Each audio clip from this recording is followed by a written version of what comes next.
കേരള സർവകലാശാല യൂണിയൻ ഉദ്ഘാടനത്തിൽ രജിസ്ട്രാറായി പങ്കെടുക്കുക doctor K S Anilkumar. സർവകലാശാല യൂണിയൻ നോട്ടീസിൽ പേര് ഉൾപ്പെടുത്തി ആശംസാ പ്രസംഗം ഡോക്ടർ കെ എസ് അനിൽകുമാർ നടത്തുമെന്ന് നോട്ടീസിൽ പറയുന്നു.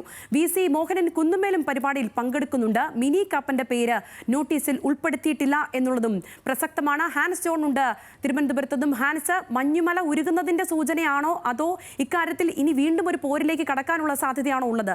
ഈ VC കാര്യങ്ങളൊക്കെ അറിഞ്ഞ് തന്നെ വന്നിരിക്കുന്ന ഒരു നോട്ടീസ് ആണോ ഇത്? എന്താണ് മനസ്സിലാക്കാൻ കഴിയുന്നത്?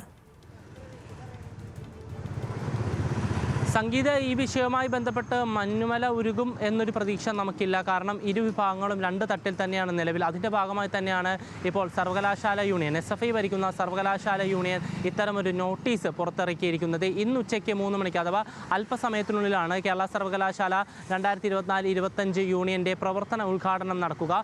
ഇവിടെ തിരുവനന്തപുരം തൈക്കാട് ഗവൺമെൻറ് വുമൻസ് കോളേജിലാണ് ഈ പരിപാടി സംഘടിപ്പിക്കുന്നത്. തൈക്കാടല്ല, വഴുതക്കാട് വുമൻസ് കോളേജിലാണ് ഈ പരിപാടി സംഘടിപ്പിക്കുന്നത്. ഈ പരിപാടിയുടെ നോട്ടീസിലാണ് ഇപ്പോൾ കേരള സർവകലാശാല രജിസ്ട്രാറായിട്ട് KS അനിൽകുമാറിൻ്റെ പേര് രേഖപ്പെടുത്തിയിരിക്കുന്നത്.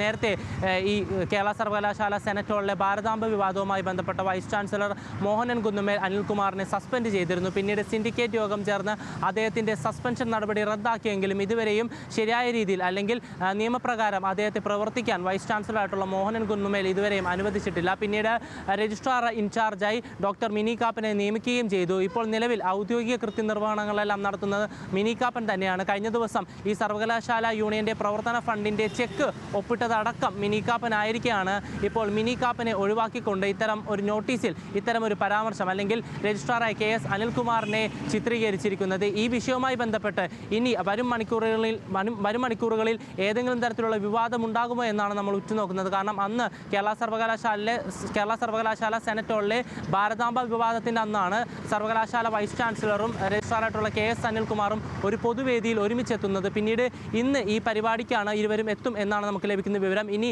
ഈ പരിപാടി വാർത്തകളിൽ ഇടം പിടിച്ചതിന് ശേഷം വൈസ് ചാൻസലർ ഈ പരിപാടിയിൽ നിന്ന് മാറി നിൽക്കുമോ എന്ന കാര്യത്തിൽ വ്യക്തതയില്ല. എന്തായാലും ഇന്ന് വൈകുന്നേരത്തെ പരിപാടി മറ്റെന്തെങ്കിലും വിവാദങ്ങൾക്ക് തുടക്കം കുറിക്കുമോ എന്നാണ് എല്ലാവരും ഉറ്റുനോക്കുന്നത്. സംഗീത, തീർച്ചയായും ഹാൻസ്.